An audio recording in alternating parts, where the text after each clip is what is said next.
जबरदस्ती होता है, एक जबरदस्त होता है। अब इसको थोड़ा सा समझेंगे आप कि जबरदस्त क्या होता है, जबरदस्ती क्या होता है। देखिए आपके चेहरे पे मुस्कान आ गया कि आपको पता है कि आप सर हंसा। अब देखिए जबरदस्त और जबरदस्ती क्या होता है। एक बार क्या होता है, एक जो आदमी होता है बड़ा परेशान रहता है अपने घर से, और आपको पता है कि आप जो मर्द होते हैं, ठीक है, जिनकी शादी हो गई होती है, उनका क्या दुख होता है ये आप सभी को पता है। आप सभी मर्दों से कह रहा हूँ, आप सभी मर्दों से कह रहा हूँ जिनकी शादी हो चुकी है, आपको पता है कि आपका मर्द का दर्द क्या होता है। ये तो मर्द ही जानते हैं। और वो दर्द क्या है मैं बता दे रहा हूँ। देखिए आपके साथ हूँ मैं, आपके सहानुभूति के साथ हूँ मैं।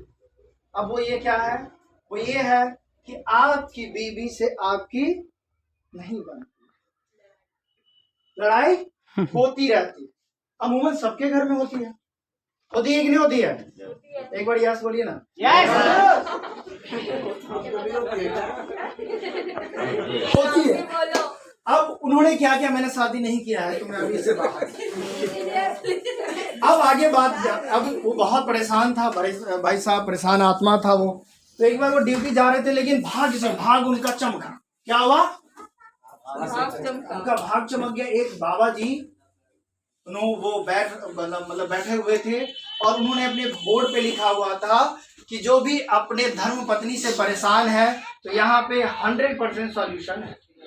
क्या है? 100% सॉल्यूशन। वो तो भाई साहब यही तो ढूंढ रहा था। गया है ना, अभी रोहन रहने दीजिए, अभी ताली की जरूरत नहीं। गया सत्संग दंडवत किया, किसको?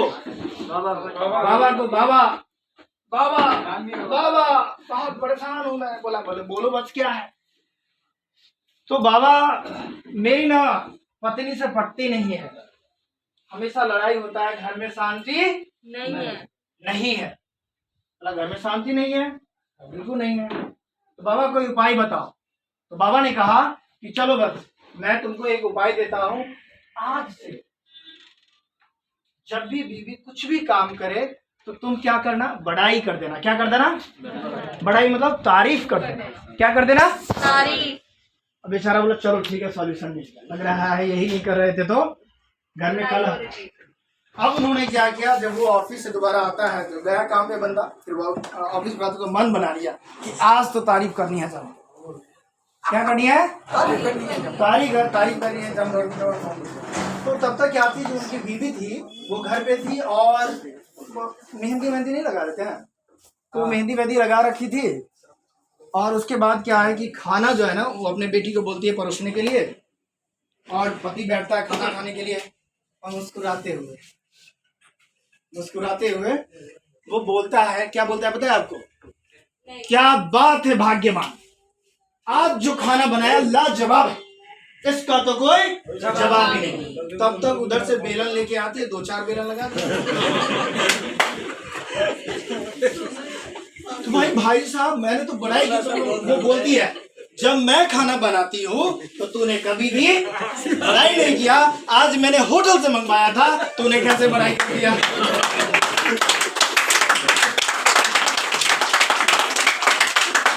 देखिए साहब यहाँ पे उन्होंने तारीफ करने की जबरदस्ती की, जबरदस्त नहीं किया।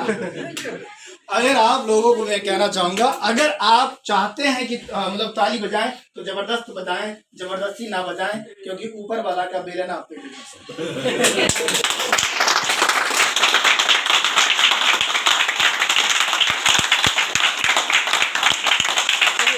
धन्यवाद। आज जो हम लोग बात करने वाले हैं, वो जो मेन मुद्दा है, जो बर्निंग पॉइंट है, वो है लॉयल क्लब। क्या है? अब ये लॉयल क्लब क्या है? लॉयल क्लब का मतलब होता है ईमानदारी।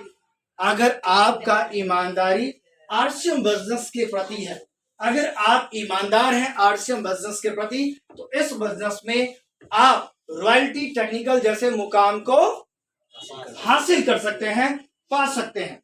लेकिन एक चीज आप सभी को बोलना चाहूंगा, एक और कहानी सुनाते हैं। आप लोगों को आदत हो गई थोड़ी सी कहानी। अब एक बार क्या हुआ, शिव जी के बड़े भक्त थे वो, तो वो मंदिर जाते थे, दूर था उनके यहाँ से मंदिर, और रोज वो मंदिर जाकर के एक ही चीज मांगता था। आदमी था वो, कहता था बाबा लॉटरी लगा दो। क्या कहता था? बाबा मेरा लॉटरी लगा दो। पहले दिन गया, बाबा लोग कोई नहीं, इग्नोर कर दिया, ऐसे ही मांगता होगा ये। दूसरे दिन गया, बाबा लॉटरी लगा दो। तीसरे दिन भी गया, बाबा लॉटरी लगा दो। ये बाबा का तो पीछा ही नहीं छोड़ा। अब एक दिन क्या हुआ, जब 10-15 दिन हो गया आते आते, बाबा बोला भाई तू रुक, तुम्हें लॉटरी चाहिए? बोला हाँ। बाबा प्रकट होके बोलते हैं कि अच्छा तुमको लॉटरी चाहिए? अरे बेवकूफ, पहले लॉटरी खरीद तो सही। क्या बोला? लॉटरी खरीद तो सही, अपना नाम तो दर्ज करवा, तब तो मैं लॉटरी लगाऊं। कि मैं ही लॉटरी लगा दूं, मैं ही लॉटरी खरीदूं, सब कुछ मैं ही कर दूं, तू क्या करे? तो समझ में आया आपको? आरसीएम बिजनेस के अंदर साहब, अगर आपको कामयाब होना है, उस लॉटरी का टिकट 2500 बिजनेस होना। कितना है? 2500 बिजनेस होना। 2500 बिजनेस वाली मतलब अगर आप 5,000 रुपये लेते हैं तो आपका 2500 बिजनेस वाली हो जाता है। अगर आप हेल्थ पे काम करें, न्यूट्री चार्ज पे, तो 3000 से 3500 में आपका 2500 बिजनेस वॉल्यूम हो जाता है। लेकिन बहुत सारे लोग कहते हैं कि मेरे घर में तो सिर्फ 3000 का प्रोडक्ट इस्तेमाल होता है। तो 2000 का प्रोडक्ट आपको क्या करना है? उसको शेयर करना है, बेचना नहीं, शेयर करना है। 2 आदमी को अगर आप 1000 रुपए का प्रोडक्ट दे दोगे तो वो बड़े आराम से बिक जाएगा। इतनी तो इज्जत होगी, है ना? है कि नहीं? एक बार जो लोग अगर नहीं बोलते या यस वगैरह कुछ नहीं बोल रहे हैं तो मैं समझूंगा नहीं है कि नहीं? मतलब सबकी।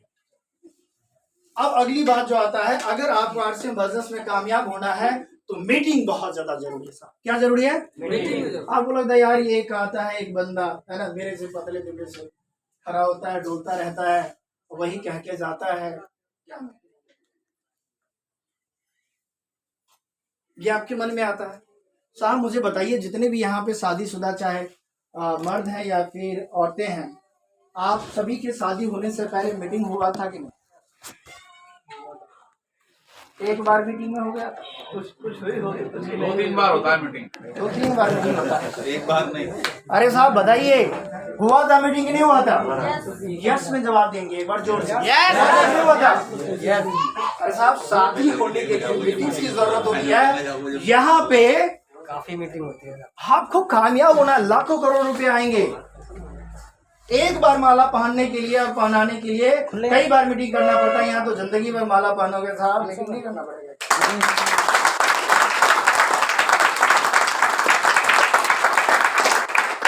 तो मीटिंग्स में आना बहुत ज्यादा जरूरी है, क्योंकि मीटिंग ही वो चीज है जहां से आप क्या होते हैं? कामयाब होते हैं। अब एक और नया चीज, मीटिंग क्यों जरूरी है? अब देखिए, आप सभी के घर में बच्चे होंगे, ठीक है? अब उस बच्चे को क्या करते हैं आप, जब छोटा वो बच्चा होता है, जब वो केजी या यूकेजी में होता है, तो आप स्कूल के साथ साथ उसको ट्यूशन भी पढ़ाते हैं। फिर जब वो बड़ा होता है तो स्कूल के साथ साथ कई ट्यूशंस करते हैं, 3-4 ट्यूशन करते हैं, फिर स्कूल करता है, फिर वो कॉलेज में जाता है तो वो बहुत सारे ट्यूशंस करते हैं, उसके बाद भी वो कॉलेज में जाते हैं। आप मुझे बताएं, एक इंसान 17 से 18 साल पढ़ता है, 20 साल तक पढ़ता है, और पढ़ने के बाद कितना का आदमी वो बनता है?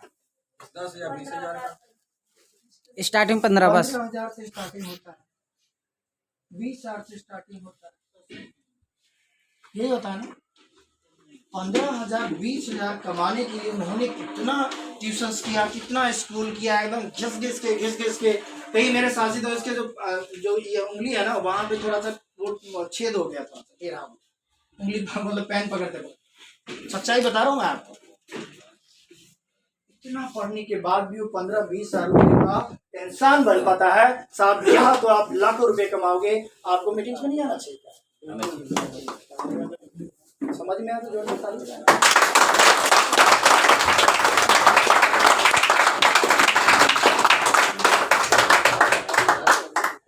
अब यहीं पे एक बात मैं आपको बताता हूँ, थोड़ा सा एक नहीं, इधर क्लास में सुनाना चाहूंगा कि एक बार क्या हुआ, एक कहानी आप लोग सुनिए। एक बार क्या हुआ कि मेरे जैसे ही एक मूर्ख लड़का, है ना, भैंस चरा रहा था। क्या चरा रहा था? हाँ चलिए, ओके, धन्यवाद। भैंस चला रहा था, क्या चला रहा था? भैंस। गौर से सुनिएगा, गौर से सुनिएगा इस बात को। तो वो भैंस चला रहा था और एक पढ़ा लिखा, मतलब एकदम MBA किया हुआ लड़का जो है, रकीब सर जैसा जा रहा था।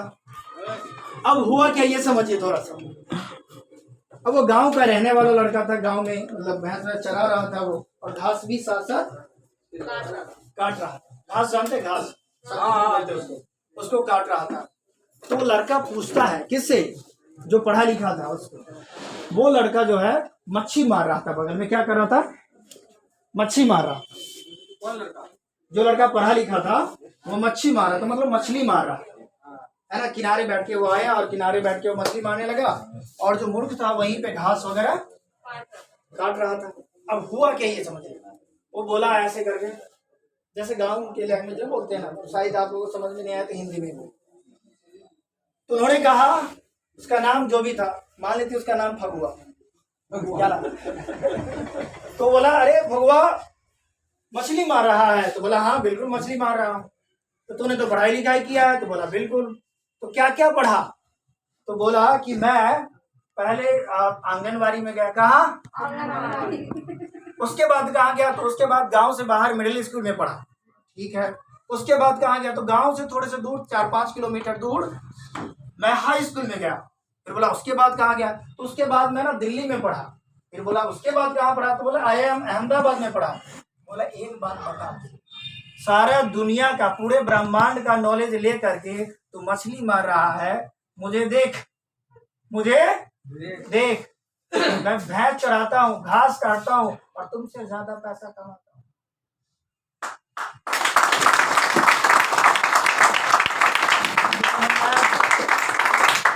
इस कहानी से आपको ये सीखना चाहिए कि अगर आप RCM बिजनेस में मीटिंग्स में आते हैं, मीटिंग को अटेंड करते हैं, तो आप देखिए अभी बेरोजगारी स्तर बहुत तेजी से बढ़ा हुआ है।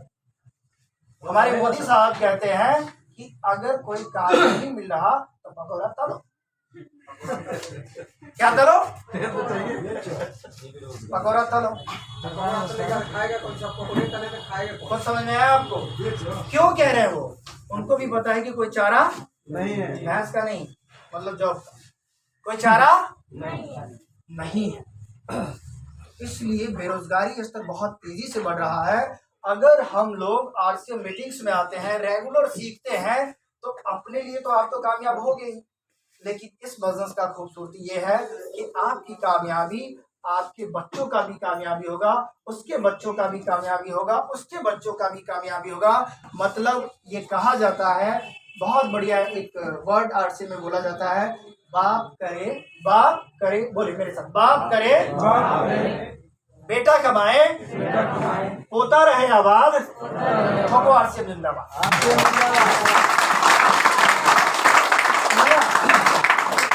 अब जो तीसरा पॉइंट है, आप कितने लोग कामयाब होना चाहते हैं? हाथ उठाइए। देखिए जो हाथ नहीं उठा रहे ऊपर वाला देख रहा। कैमरा तो नहीं लगा। अरे उनके कैमरा में बहुत पावर है साहब। आप देखिए, ठीक है, हाथ नीचे कर ले, दुख गया होगा। सभी कामयाब होना चाहते हैं? पक्का? गारंटी के साथ? लिस्ट कितने लोग बनाते? टेम्परेरी परमानेंट नहीं रहता। मुझे पता है, हाँ शादी तो करनी है, लेकिन मैं तैयार नहीं होऊंगा तो लेके डोरी पे नहीं चढ़ूंगा। पड़ोस वाले को बैठा देगा, इसकी शादी हो जाएगी। तो समझ रहे आप? कहने का मतलब, अगर इस बिजनेस में आपको कामयाब होना है तो लिस्ट बनाना जरूरी है। 3 प्रकार का लिस्ट बनाया। कि कितने प्रकार का? 3 प्रकार का। पहला लिस्ट आप बनाए वैसे लोगों का जो आपके बिजनेस में आपके साथ है। उनका नाम लिखे, मोबाइल नंबर लिखे और उनका ID नंबर लिखे। हो गया? बढ़ाएंगे आप सभी? तैयार हैं? एक बार ताली बजाइए, लग रहा है। पहला लिस्ट आपको उनका बनाना है जो आपके साथ बिजनेस में है। सेकंड, दूसरा लिस्ट किसका बनाना है ये बता रहा हूं आपको। दूसरा लिस्ट उनका बनाना है जो लोग लॉटरी खरीदने वाले हैं RCM बिजनेस में रॉयल्टी टेक्निकल जाने के लिए, मतलब 2500 बिजनेस वॉल्यूम का लिस्ट बनाना है। बनाएंगे आप लोग? यस पक्का? यस इसके बाद वहां तो यस कहना था, वही क्या जा रहा है, अब नहीं करना है, कौन देखने आ रहा है, ऐसा नहीं करना है। दूसरा लिस्ट हो गया। और तीसरा वैसे बारात का लिस्ट बनाना है जो या तो आपके शादी में गया हो, या आपके बच्चे के शादी में जाएगा, या नहीं तो पड़ोसी के शादी में जाएगा। वैसे लोगों का लिस्ट बनाइए। मेरे कहने का मतलब, आप अपने घर में कुछ भी करते हैं तो बुलाते हैं, बहुत सारे लोगों का लिस्ट लिखते हैं। ऐसे निकम्मे लोगों का लिस्ट बनाते हैं आप, जो आप बोल दे आरसीएम में 200 का सामान लो, नहीं लेता ही नहीं है, लेकिन उनको खाने को बुलाते हैं। बुलाते हैं कि नहीं बुलाते हैं? 500 से 1000, 5000, 10,000 लोगों को आप बुलाते हैं साहब। लिस्ट बनाया सब, क्या दिक्कत है? उसका क्या करना है? लिस्ट बनाना। क्या करना है? लिस्ट बनाना। लिस्ट बनाना है। और उनका लिस्ट बनाने के बाद आपको क्या करना है, जैसे हमारे घर में जैसे आटे होते हैं, आटे के ऊपर पता नहीं क्या होता है, वो जिसको हम वो करते हैं, क्या बोलते हैं उसको? चलनी। जो भी होता है, चलनी होता है। तो चलनी से आटे को क्यों हम छानते हैं? कचरा बाहर निकल जाए, कचरे बाहर हो जाए, और बाकी चीजें। आरसीएम भी आपको बता दूं, छलनी का काम करता है। जितने भी आपके रिश्तेदार, कचरे साइड हो जाएगा आपसे।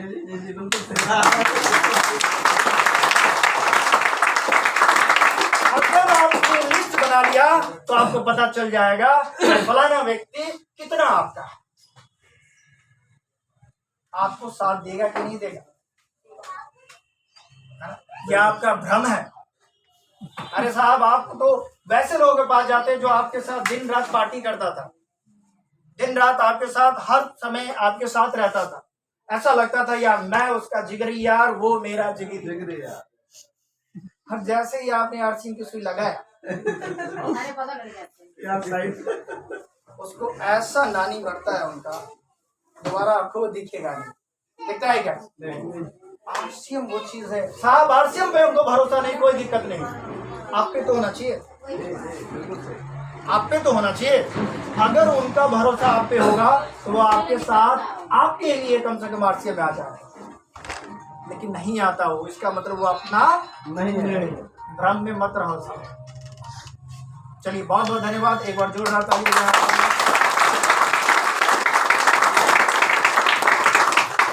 बहुत बहुत धन्यवाद आप सभी का, आपने इतने गौर से सुना, और इस बातों को गौर से सुनने के बाद अप्लाई भी करना है। अब मैं बुलाना चाहूंगा वैसे शख्स को